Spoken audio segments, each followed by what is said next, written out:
Hello, everybody, and welcome to our weekly class. And today we have a very exciting topic on foreclosures. As you know, it doesn't really matter um, where we are in the world. It seems to me that wherever I travel, when I talk about foreclosure, everybody understands that foreclosure is the place where you can get the good deals, good real estate deals. It doesn't matter if you're in America, South America, Europe, Asia. Foreclosure is kind of the one of the most popular places where people know you can get the best deals, and everybody wants to know how they can participate. And because it seems like nobody really teaches you how you can win these deals at the auction. And today we're going to share some of these tips and secrets so you can be well prepared to win some of the deals for your next foreclosure auction. And indeed, the foreclosure auction is a great place to get good deals. Typically you get a 50 to 75% off of the market value. And so you can get a lot of lucrative deals at the auctions. In fact, I know some hedge funds actually specialize in buying at foreclosure auctions. And when you're buying at 50 to 75% of market value, you are already in the money, right? It's what we call you're in the money when you buy the property. So you stand to make a good profit. Now let's take a look at this video that I took recently at a foreclosure auction just a few months ago.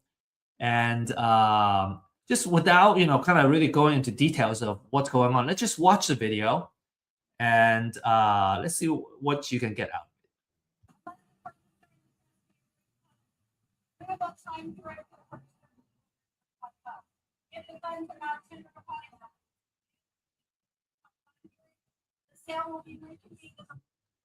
Okay, so that's basically it. I'm gonna cut it out. We're gonna go back to the beginning of the video here.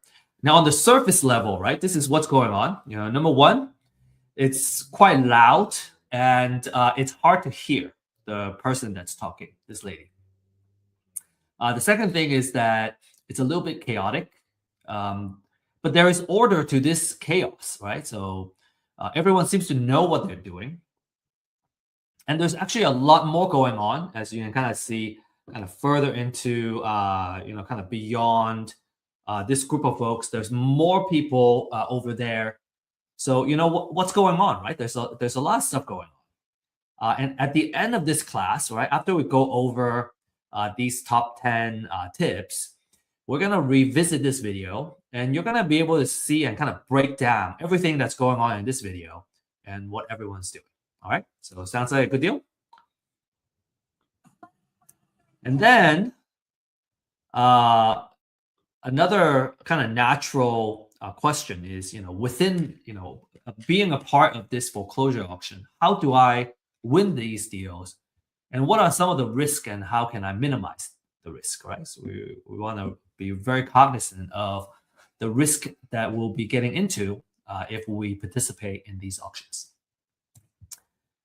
And our promise to you is that at the end of this webinar, you'll understand how you can win deals while minimizing your risk, right? There are things you can do to minimize the risk. And this class is for new investors that are looking for knowledge to get started, right? Start buying properties. Or if you're an experienced investor and you're not familiar with foreclosure auctions, this would be a good place too. A lot of what I find is that a lot of investors, even if you have acquired a whole portfolio of properties, maybe they don't even need to participate in the auction to acquire these deals. There are different venues and channels where you can source great deals.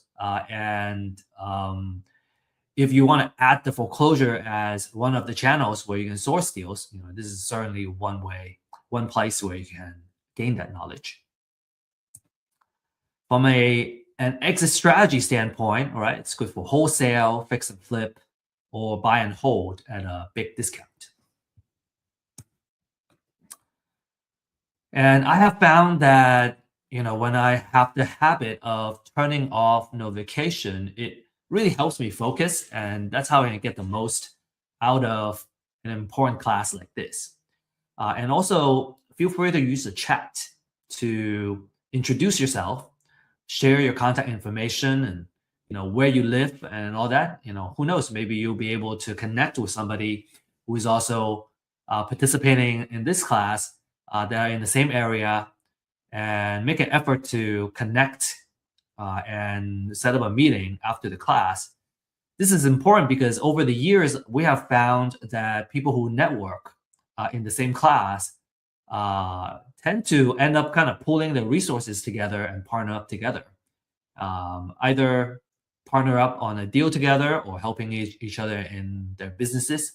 So make sure you really take advantage of everything that this class has to offer, all the tools that are in front of you. Be present and make the most out of it. Make quality connections. And disclaimer: this class is for education purposes only, and we don't offer investment, financial, or legal advice. Just some quick words about myself as a speaker, and I'm an executive partner of Real Estate IQ. And over the years of building the company, I have acquired, kind of picked up a lot of skill sets, such as marketing and using data to come up with intelligence augmentation, and so on and so forth. So if any of these kind of topics is interesting to you, I'm very passionate about talking about some of these. And my background is in science and engineering, so a very technical background. And I was always interested in real estate, and I was very intrigued initially about the passive nature of being a landlord. Now, if you're a landlord, you may argue, "Oh, well, I have tenants and toilets. There's a lot of things I gotta worry about. It's not a fully passive role." But at the same time, when you are a landlord and you got an asset that's producing and making money for you, it's real estate as an asset is making money even when you're sleeping. And that's even also before I learned about the wealth building techniques in real estate, which makes it even more attractive as a kind of vehicle to not just make money, but to also build wealth. And so, really awesome, I guess, place for us to be here and learn about real estate investments and how we can kind of build generational wealth for our family, right? Now, the struggle I have found is that, number one, it was hard to get the knowledge we need in real estate investments. It's kind of, hard to find, right? The schools, they don't teach you. And then it's also hard to find the good information and data for us to do the outreach and find the deals. And then third is that it was difficult to connect with the right mentors and entrepreneurs to help us grow our business. And so those are the three main struggles we saw. And that's why we established Real Estate IQ, really to solve these problems. One is to offer webinars and classes to offer the knowledge. We really believe that education is the ultimate equalizer, and that's what empowers us to kind of rise up to the level that we aspire to be in. And we also offer distressed seller data to help you find and win the deals. And finally, we offer mentorship and a deal makers community, right? Basically a support system that you need in order to succeed. I find it very difficult myself to do deals by myself. Just when I was starting out, it's very hard to know everything that we need to know to kind of participate in a deal and expect to do very well. I find it much more comfortable to work with someone who already has the experience, and then we are kind of either sharing resources or I bring something to the table, and we kind of achieve that success together. I find it a lot easier.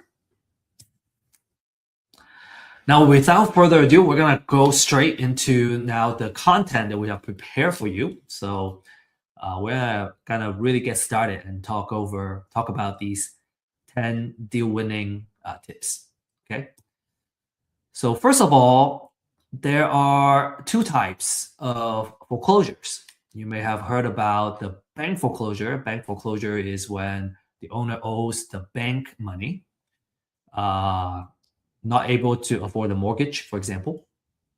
And then the other one is the tax foreclosure, in which case the owner owes the government taxes, and the government has the right after an amount of time to then put the house in a tax foreclosure.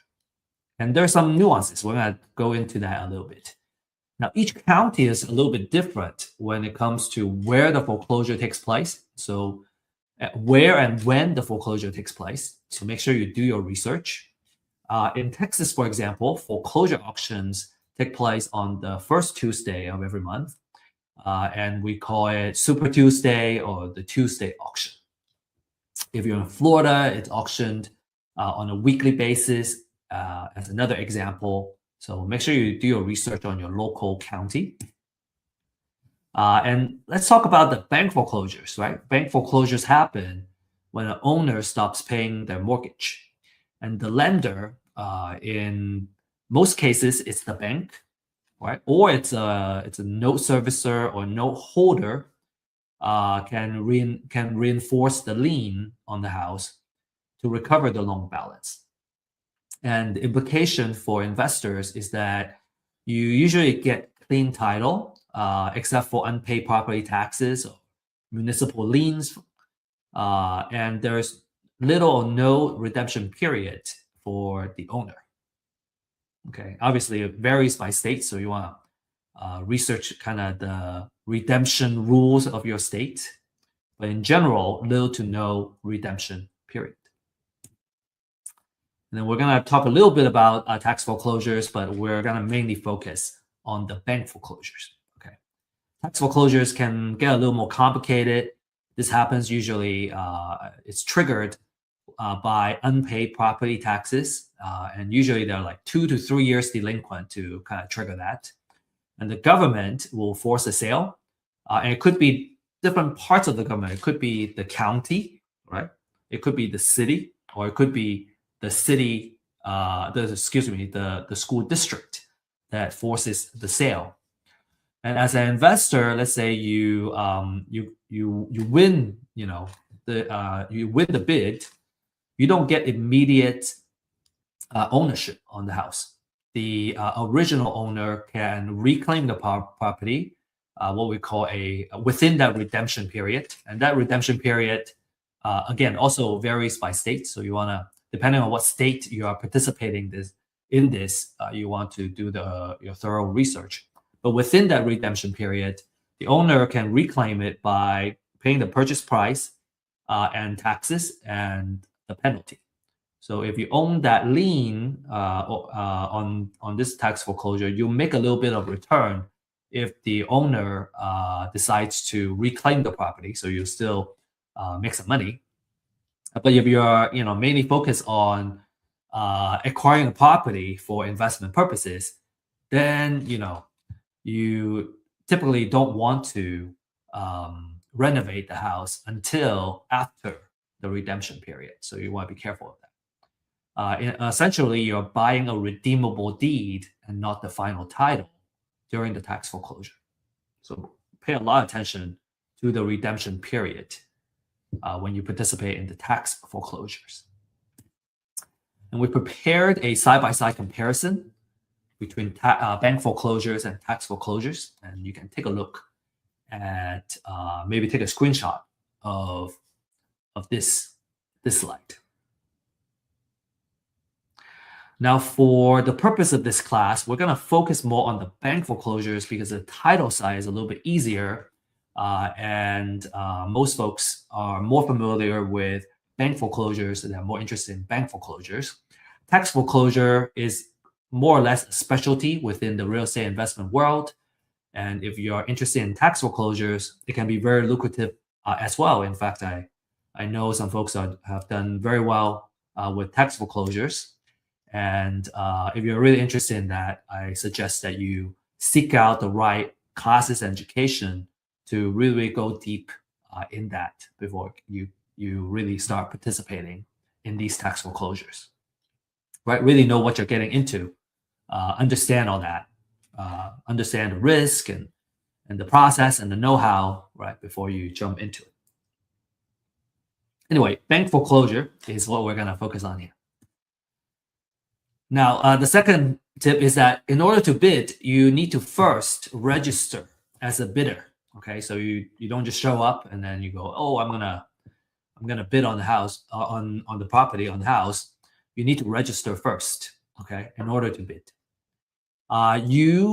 Some of you may know of auction.com or some other auction websites. Okay, so in order to, some of the houses either they are go into the auction at physically, or like kind of in person at the county area, county courthouse, or they are being auctioned off online as well. So auction.com, for example, or like you maybe Xome, XOME.com is another example. For auction.com, in order to register as a bidder, you will need to transfer $1,000 first. And that $1,000 is refundable, but you need to kind of show that you are, I guess you got to put some money in the game in order to participate in the bidding. Okay, next, let's talk about the foreclosure process, right? And here we're going to focus more on, like I said, on the bank foreclosure process. So for the bank foreclosure process, the borrower becomes delinquent in terms of their mortgage payments, and usually, more than 4 months of mortgage payments. This will kind of trigger the foreclosure process. The lender will order a trustee to send the letter of demand. And when that happens, the borrower has at least 30 days to pay off the delinquent payment. Or what happens is there will be a notice of default that gets filed, and an intent to accelerate the mortgage note. And then it takes about 20 days for that to happen.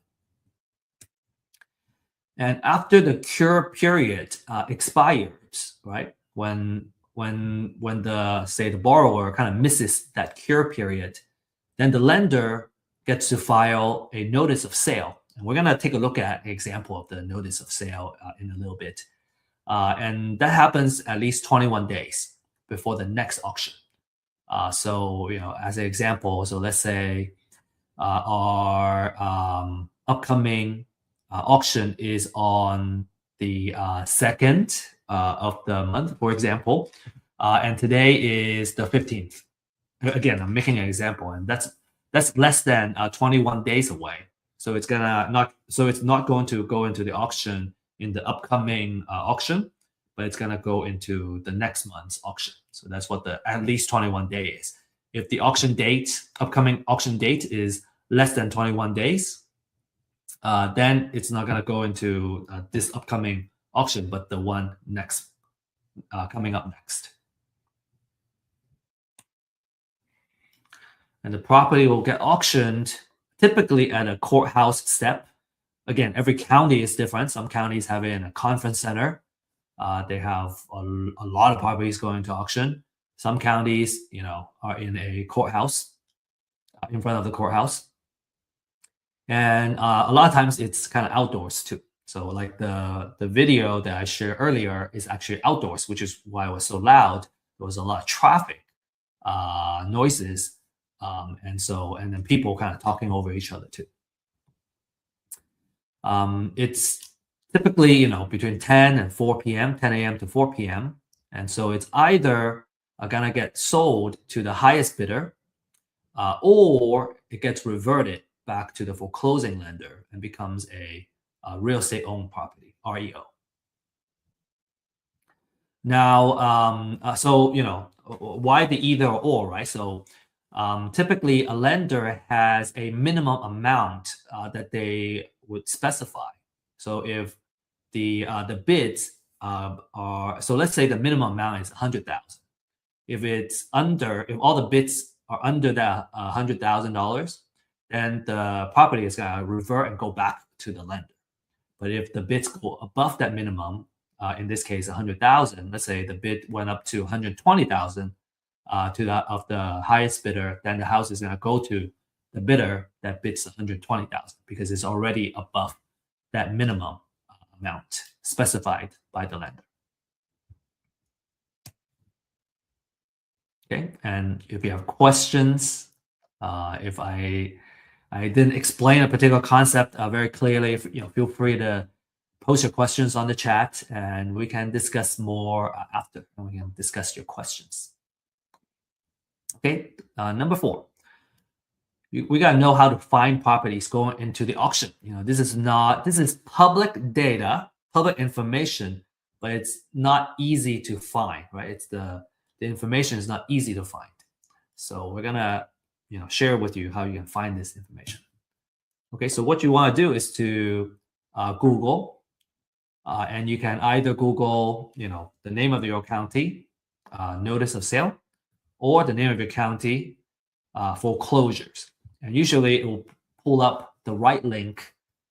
Some counties may be a little bit harder to find, but if you just dig in a little bit further, you should be able to find the right website and find kind of figure out where you can find these foreclosure notices.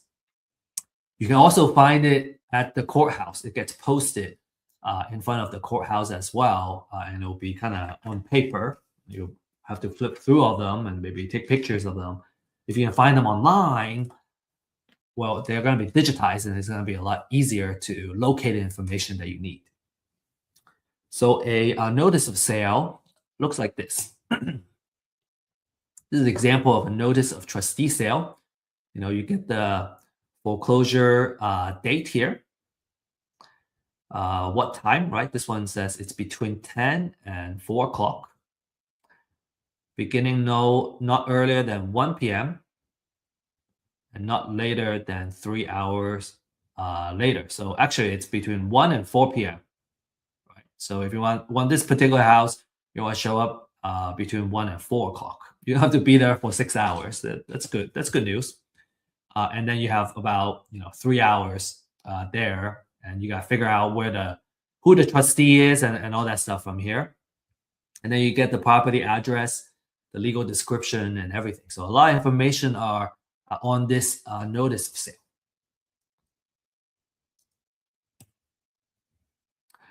Now, if you're fortunate, if you're lucky, there may be companies in your local area that provide these foreclosure lists, right? They sell these.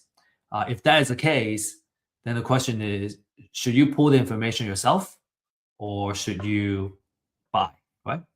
Do we DIY or do we buy? Here are the kind of average monthly filings in different metro area. And if you're in a metro that are not listed here, we can cover those as well. We have a service called customized lease mining services that we go into the metro that you request, and we can pull this information for you. We can mine this information. Now, as you can see, we're talking about hundreds at least, right? For a lot of these metro area, up to 1,000, couple thousand for the bigger metro. And so there are so many filings that it's usually not recommended to do it by yourself. It just takes too much work. It takes too much time. As an entrepreneur, I would say if I spend a lot of my time mining the information, then it's taking my time away from doing the actual due diligence and kind of figuring out what the right amount it is that I need to bid on the property, which is a better kind of use of my time. All of doing this is kind of, low value labor work. It's much easier to outsource it. I have learned how to do it myself, just so I know how the work gets done, and I appreciate, the people that are doing the work, and I can kind of know how well the work is done. But after I learn how it's done, I usually don't do it because it's such a low value work. Like if I'm gonna spend 1 or 2 hours every day on this particular effort, man, I'm gonna end up doing all that, just researching and getting the information. Well, it doesn't really get me to point B, which is being able to bid on the property. So it's much easier for me to hire somebody to do all this research, and then I can do the actual intelligent work, which is the due diligence and the research it requires to come up with the right offer and the maximum bid that I would bid on any property, so I don't lose money. Okay, I hope that makes sense. Okay, make sure you focus your time on high value activities. Some examples of high value activity is lead generation, marketing, due diligence, contacting distressed sellers, for example. So here are some key elements, right? Speaking of purchasing, if we're gonna buy a list, like what does a quality list look like? So these are a couple of quality information. From a property information standpoint, you want to know who you want to really important is to know the trustee who's gonna be auctioning off the property. Actually, I'm gonna be sharing that as one of the tips later on. Right? You want to know the trustee. And then you want to know the property information, right? Sometimes having the address. What's weird with these foreclosure filings is that not every property's address is on the filing. Sometimes it's just a legal description. So you have to go and research and figure out what the address is and what the zip code is. Sometimes I want to only focus on a particular zip code or a particular city because that's the area that I want to focus on purchasing deals on. And it's much easier if that work is already done, and then I just focus on the filtering, right? And focusing my attention on the deals that I want to bid on. Subdivision, legal description, and the characteristic of the property, like bedroom, bathroom, square footage. And then some of this financial information is interesting too, because it kind of gives you the insight on the property and what's going on with it. As an example, if the house was recently purchased and they still have a very high unpaid balance, I would know that the lender typically would be unwilling to take a loss and accept a low bid. And so typically they would want to they are willing to take a loss, but not a huge loss. Versus if a house has been, I guess, if a mortgage has been kind of performing for the past, let's say, 10, 15 years, and there's been a lot of equity that has built up, number one. And number two, the borrower has been paying quite a bit of interest. That gives the lender more room, more margin to have a lower minimum bid amount, as an example. So some of this financial information is useful. Okay. Number 5, let's talk about our exit strategies, and we're gonna just talk about the top 3 exit strategies, which is wholesale, fix and flip, and buy and hold. And depending on which exit strategy you have, you're gonna come up with a maximum allowable offer. So number 5 and 6 is kind of related, right?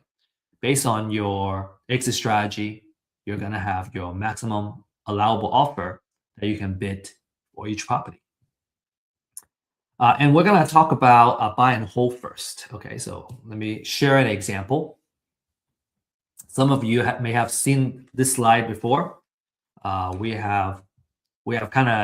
share this as an example in couple of our classes to really home in on the buy and hold strategy. So for buy and hold strategy, what we want to do is to follow the 1% rule of thumb. And basically, that 1% says that our monthly rent should be at least 1% of our total overall investment for the property. So if I put in $250,000, I want to make $2,500 a month at least. Now, the way we do that is we want to come up with an estimated rent, and that's by doing a comparative market analysis, right? So I want to know in the area how much the rent is going for in that typical area. So let's say it's giving me $2,500 a month right now. That means the most I would invest in a property is $250,000 to fit that 1%. Okay, so I kind of back myself into this. And in this example, if the repair budget, right, how much it costs to kind of fix up the house is $20,000, then the most I would offer is $230,000 because I got buy it for $230,000. I have to add $20,000 to fix up the house. The total out of pocket is $250,000, or total investment is $250,000, and then it's covered by the 1%, right? $2,500 rent. You may have a question about wholesale fee. We're going to talk about it when we talk about wholesale, but this is what the number will look like. Now, in the next slide, we're going to go over this, why this 1%, right? Why that 2,500? So as an example, the 2,500 will cover mortgage, property taxes, insurance, if there's HOA, and obviously there's always some level of maintenance on the house. And so after you subtract all that, you can earn a decent monthly cash flow, right? So that's how much you earn as how much cash you collect as a landlord. So what's really cool is that as a landlord, this is one house, right? This is how much I'll cash flow from one house.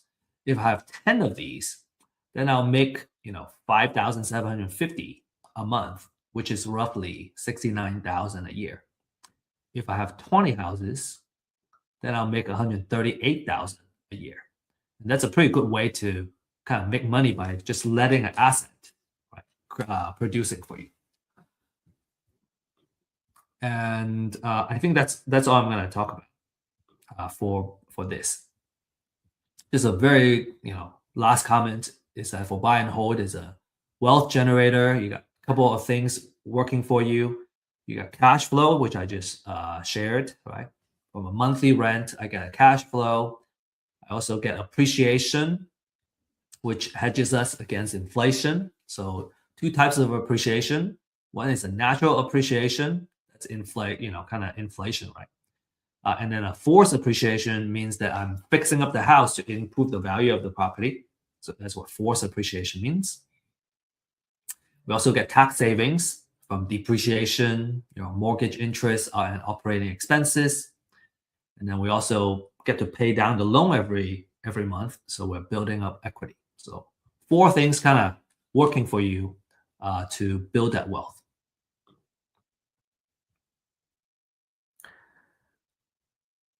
Next, let's talk about fix and flip, right? That's a 70% rule of thumb. And let's talk about how to apply it to fix and flip deals. So in this example, let's say the after repair value is 500,000. So what that is I gotta run a comparative market analysis, right? Which is figuring out how much the houses around me are selling for in their kind of pristine condition.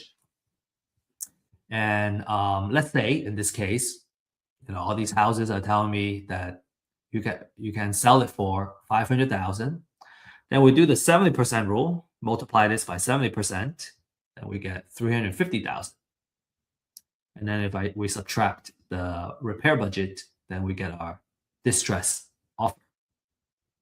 So again, to kind of go back from the bottom up is that we buy at 280,000, we put $70,000 in it, so the total amount invested is 350,000.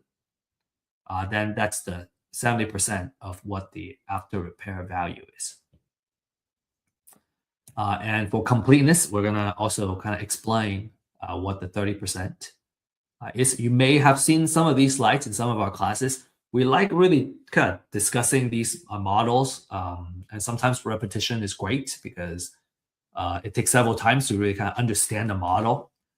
And so, so again, if you have seen these slides, feel free to skip it if you would like, or just kind of keep listening to it, and because maybe just hearing it several times is gonna, I guess, improve the understanding of these different kind of models and how do we come up with this offer, because the maximum allowable offer as a concept is one of the most important things in real estate investment. It makes sure that you don't lose money, right? By understanding how the money work, how the numbers work.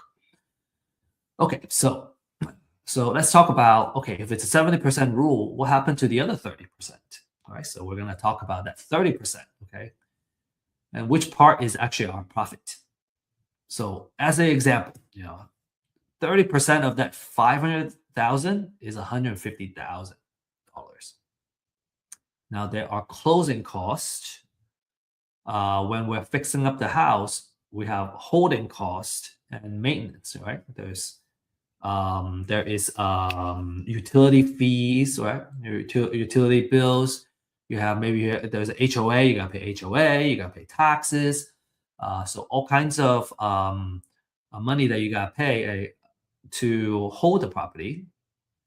And then closing costs includes agent commission and title insurance. Another holding cost is home insurance while you're holding the property. And then you have financial costs, right? So usually when you're buying a property for fix and flip, you are leveraging. You use some kind of hard money or private money leverage.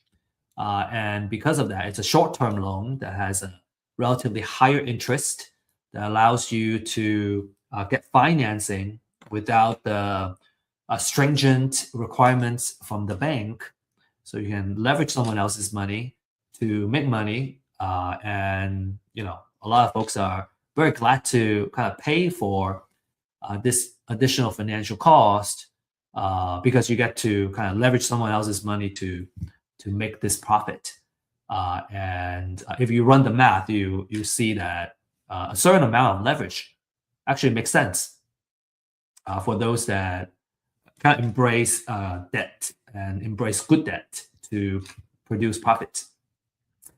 So without diving too much into it, let's say you get financing from a hard money lender or private money lender to do the fix. Well, you have to pay the interest and on the money that you borrow, and also the fees that you incur. And so let's say you subtract all that. Well, you still make a good, $90,000, which is a very handsome profit. And that's a fantastic return for just one project, right? So imagine doing 2 projects or 4 projects a year. Fix and flip as a business can be very lucrative. And last but not least, I want to talk about the wholesale model. And what you do is you're buying the house at a low enough price to sell it to other investors. So you either sell it to a buy and hold investor, or you sell it to a fix and flip investor. And in the 2 scenarios, right? Let's say I want to sell it to a buy and hold investor. Well, in the previous example for buy and hold, I need to add my wholesale fee here before I put in the offer.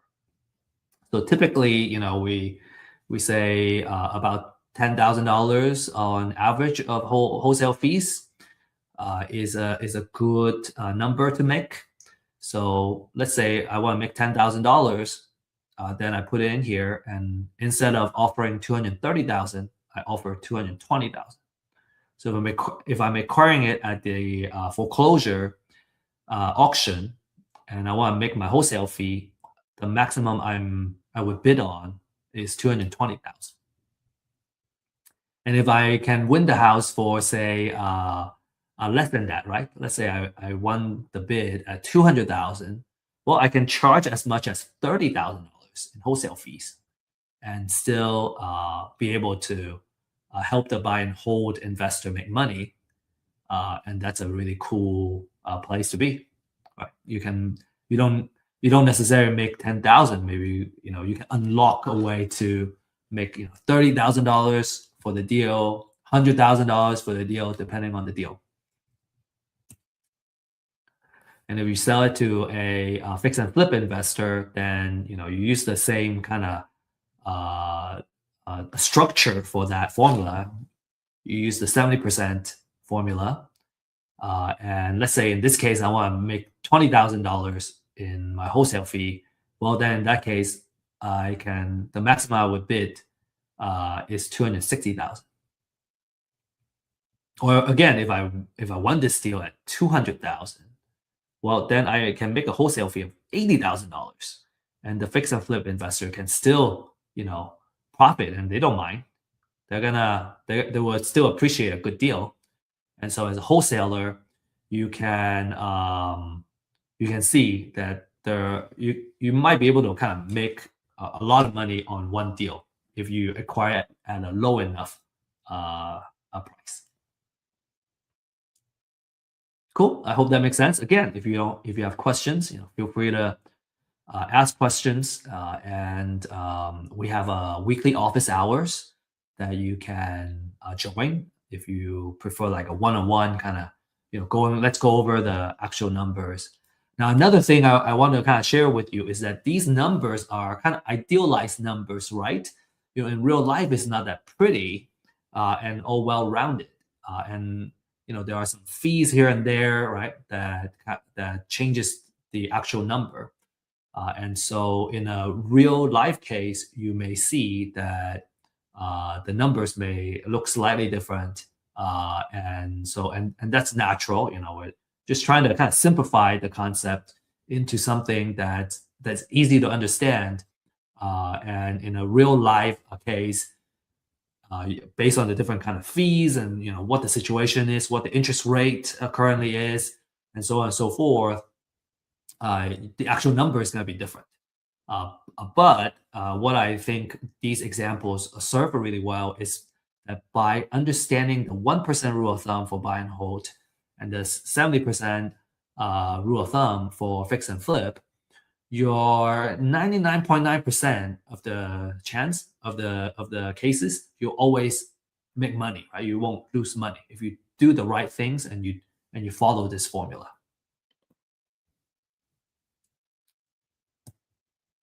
All right. I think we spent enough time on the maximum allowable offer.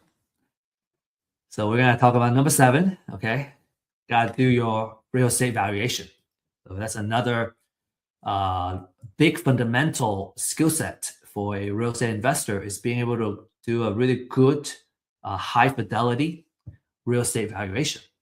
And there are 2 important numbers that you want to get really good at doing. And it's usually it's the same process, right? Using real market data to come up with number 1, after repair value, right? That's what we need for a kind of fix and flip number.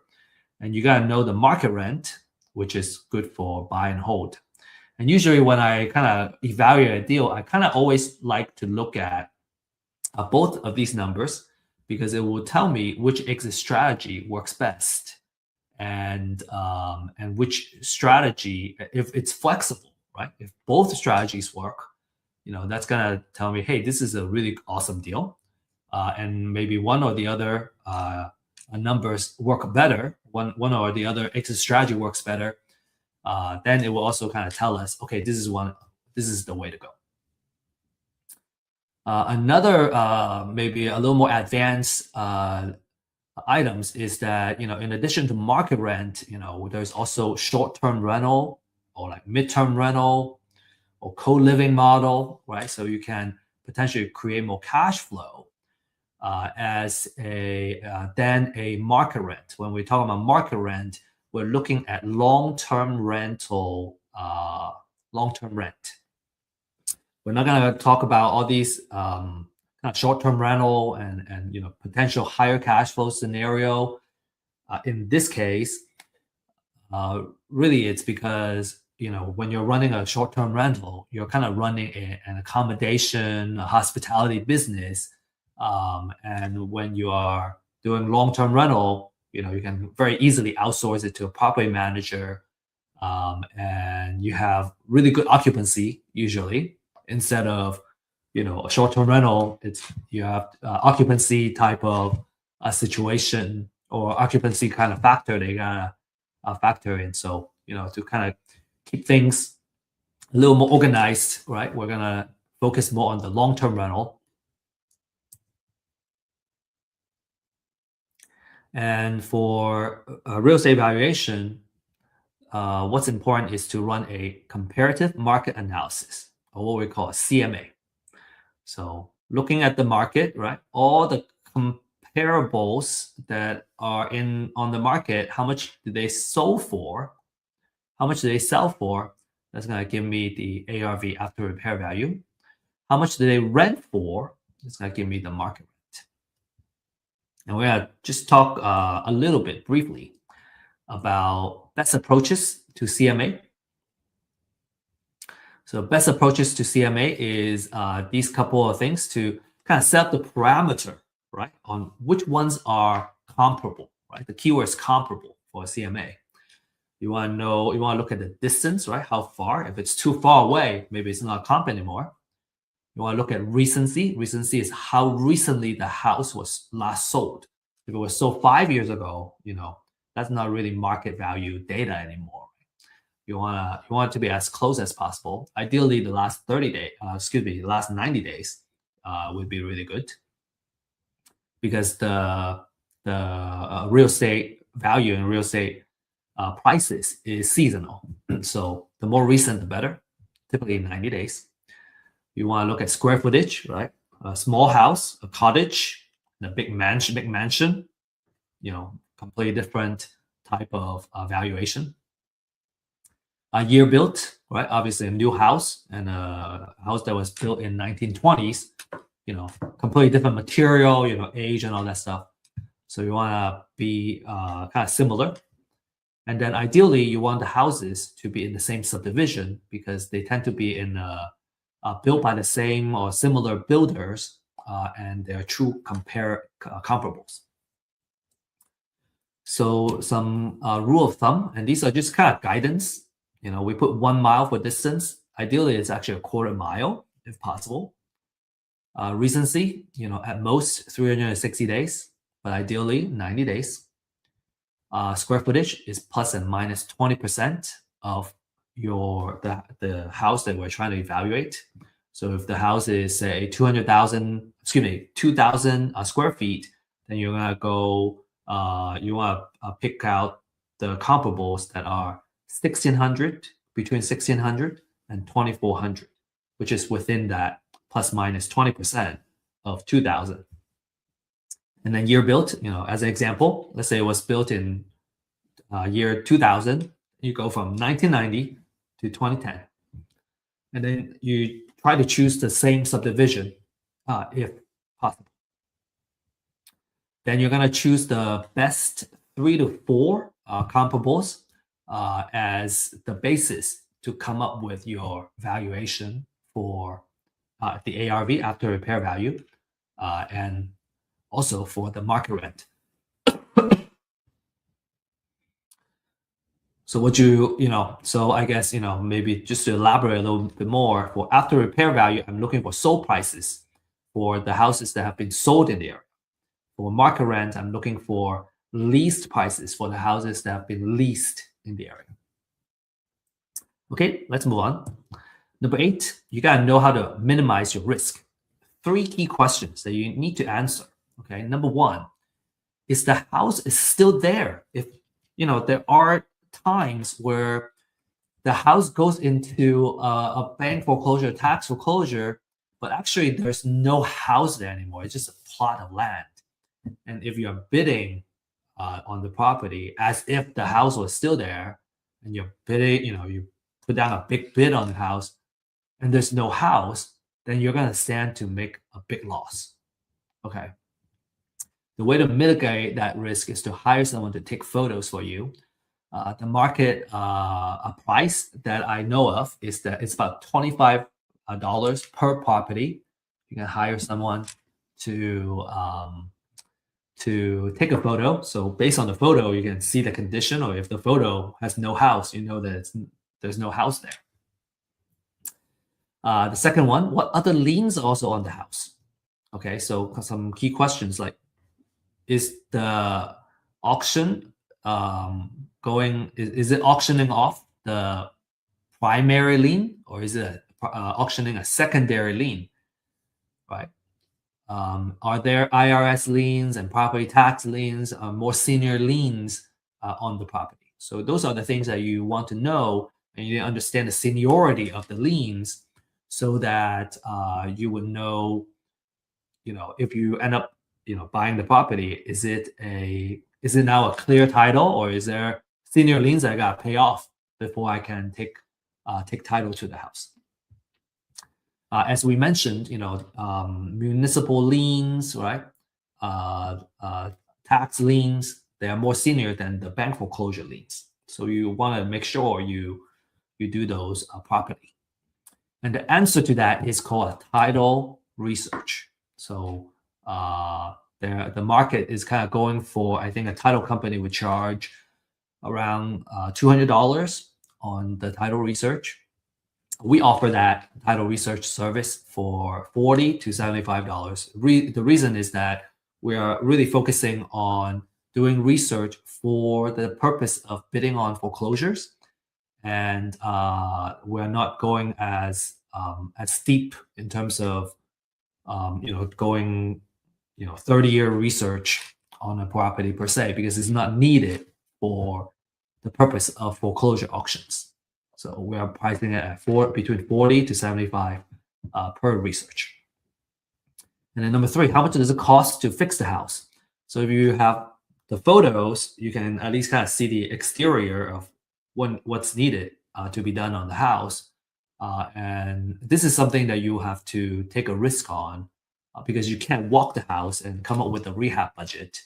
And so you have to kind of really do some rough estimation on how much it would cost to fix up the house, because remember, the rehab budget is part of your formula for your maximum allowable offer. Okay, so those are the three main questions you really got to answer before you bid on the house. Okay, all right, number 9. We got to know which trustee will be auctioning the property. Because if you really want to participate in the auction of a property, you're going to need to know who the trustee is. Where are they? When they show up, you got to know where they are, because sometimes they just kind of show up, they start auctioning, and maybe there are some auctioneers that are very loud and kind of really try to get as many people to participate as possible. But some trustees, different style, they're just reading off of the disclaimers or whatnot. And you really need to know where they are, and when they show up, you better be there, so you don't miss the chance of bidding on the property. Okay, so that's very important. You want to know what time frame they're gonna get bidded. The property is gonna be auctioning, and who the trustee is, and kind of when they show up, you gotta be there. And number 10, you want to have cashier's check ready, and get them ready and bring them with you. Experienced foreclosure bidders usually come with cashier's checks in different denominations. Okay, they have 50K, 30K, 20K, 10K. I think at least 10K, right? Let's say you have a lot. You still want to have, at most a 10K denomination. As an example, let's say you only have $100,000 in the cashier's check. and the property that you want to bid on turned out to be 70,000. Well, because you don't have, you can't break it up. You have to give them the 100K cashier's check. Well, now you have an extra $30,000, which is the difference. It's stuck with the courthouse, the county, for several weeks before they can get the money back to you. So what that means is now you have $30,000 that have been sitting around not producing for you. So usually for the experienced folks, they have these denominations. So let's say it's 70,000. Well, I got the 20K, I got the 50K, and then now I'm good. I can use the rest to bid on another property if I want. Right? So that's very important. They don't make change at the auction. So some bonus information, I want to give you this, and then we will look at the video. Okay, so the bonus, I want to kind of share the what happens during the auction or like after the auction. So after the auction, after the foreclosure, the borrower may still owe money after the foreclosure. If the total debt owed exceeds the foreclosure price, the lender may seek a deficiency judgment and go after the borrower. Okay, so borrower may, in this case, they either owe money or they have to declare bankruptcy, right, in order to kind of deal with that. A bank foreclosure wipes out secondary liens, right, second mortgages or junior liens with proper notice, but it doesn't eliminate debt. So these lenders can still go after the borrower. And then federal, state, and local tax liens will survive. And so you need to pay them when you win the bid. So make sure you do the title searches properly. All right, so now let's play this video again. I got this this video back, and then we're gonna really talk about a little bit more nuance of what's going on. Okay, so it's just a 10-second video, I think.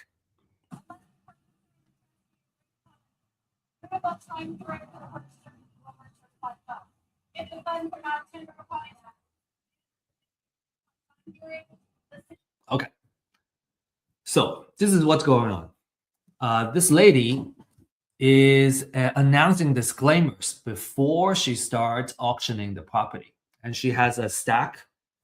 She actually has, this I guess a binder with different properties that she's auctioning off, and she's gonna read it off one by one as we go, and then the folks that are sitting on the other side, they're the ones that are gonna bid on the property if it's the right property that they want to bid on.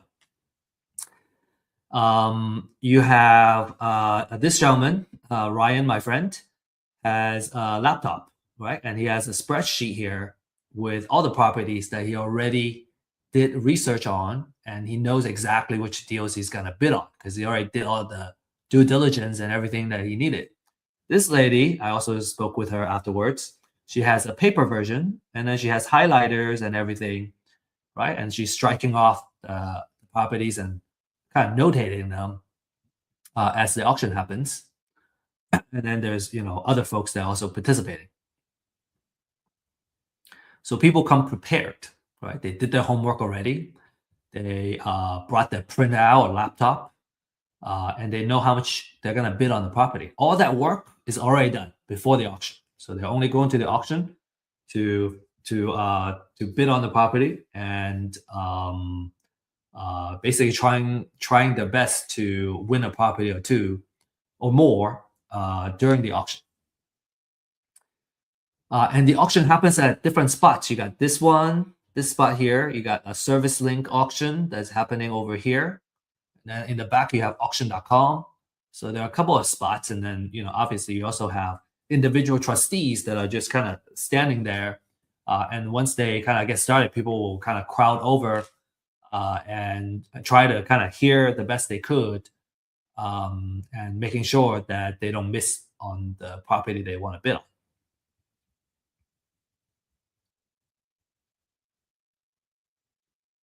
Okay.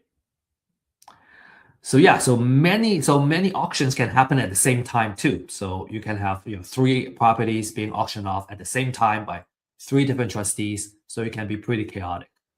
And if you really want to go and like you want to cover your bases, you want to have several folks that are on your team, on the same team, going in there and bidding on these properties. Okay, cool. So again, if you got questions, find us at our office hours. Find me at our office hours, and we'd love to answer your questions. All right. To recap, we have gone through the foreclosure process. We talked about a different type of foreclosure. And then we talked about how you can find and evaluate deals and all the due diligence that you need to do to minimize your risk. And then all the different things that you need to do in order to participate effectively in a foreclosure auction. So next, you may be wondering how you can get started. So let me just kind of share with you some success cases of our clients, our users.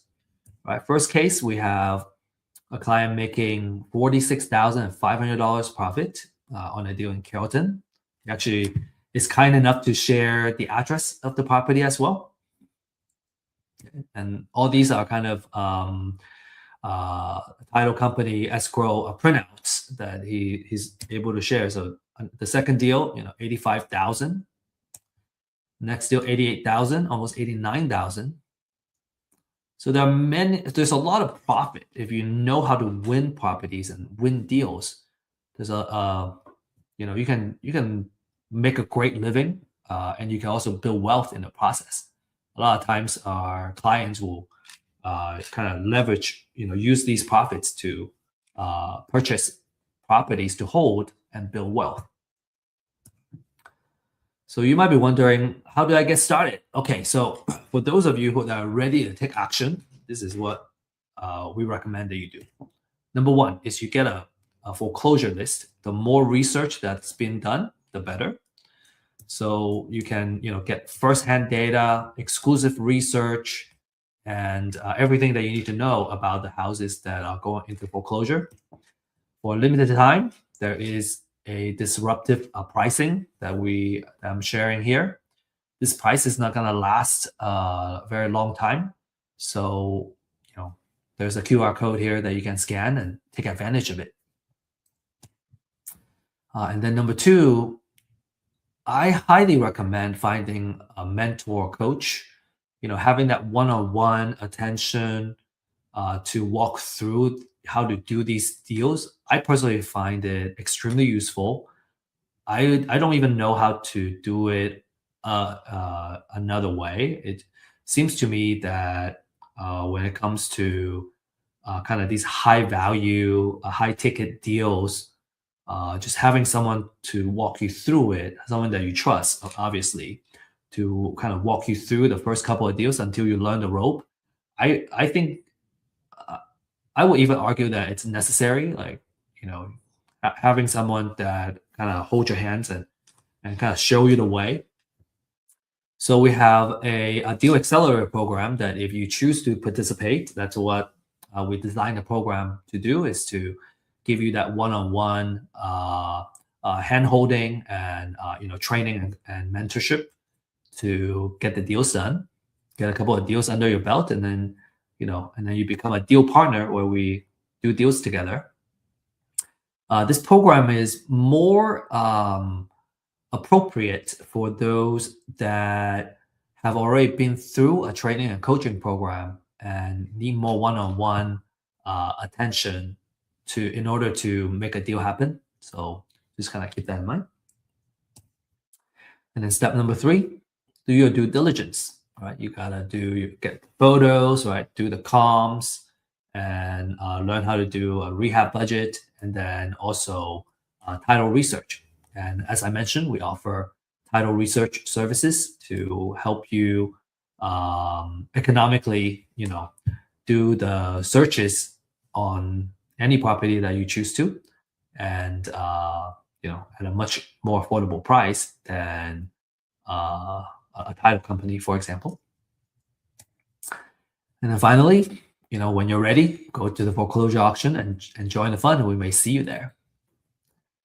Okay, before we end, share a couple more success stories here. Jordan, being a client for Real Estate IQ for in a month, he closed 2 deals and made $60,000. And Salvador, first deal, 30,000. And Ismail, consistently, getting deals and an average of 8,000 per deal, a total of 80,000 in the past 10 transactions. That's pretty good, right? Pretty good profit. So again, if you're ready to take action, you can scan this QR code to get started. Schedule a 30-minute in-depth consultation on what Real Estate IQ has to offer to help you find deals and win your first deal. And if you are not ready to kind of actively get started, but you want to continue to learn through seeing real cases and real deals, then you need to join our weekly Thursday program. This is at 11 a.m. Central Time. We kind of decided that was the best time because I think across the United States, doesn't matter what time zone you're in, that's a really good time to participate. This is a weekly live stream where we follow live deals that we're actively working on, right? We have a purpose of building a real estate portfolio in real life.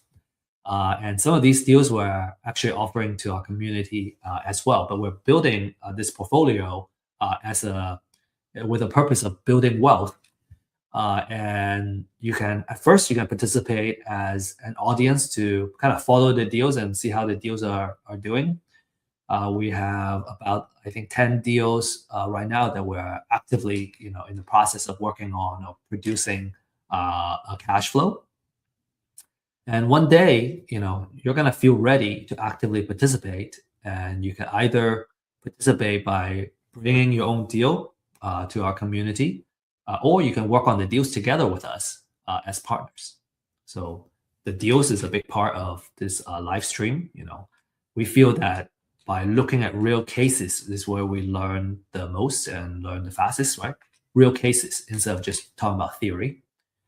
And then we go over the market update that will impact the real estate investment world. For example, just recently we talked about a legislation change that's going to affect landlords, right? And that just became effective a week ago. And so, those are very helpful for investors that are actively doing business. And then we'll also share wealth building techniques and knowledge. So you can, leverage all this, right? The whole purpose of, real estate is using it to build our wealth and create generational wealth. And so we really hope that this Deal Makers live stream will continue to grow and really kind of bring great value to everybody that participate. And with that said, I want to say best of luck and happy investing. And if you have any questions, feel free to join our events and our office hours. Oh, I forgot to mention, we don't have a slide on the office hour. Our office hour is on Fridays at 9:30 a.m. Central Time. And you can find the link to join the office hours in usually our meetup groups or on our website. So just need to search for those. And if you have any questions, right, on any classes or actual deals, you need someone to kind of evaluate the deals for you, make sure it's a good deal. You need someone to come up with a recommendation on how much to offer on the lead that you're working on, for example. That's how you can leverage our office hours. All right. Now, with that said, I just want to end this session and thank you for joining us. And I hope to see you in our future classes soon.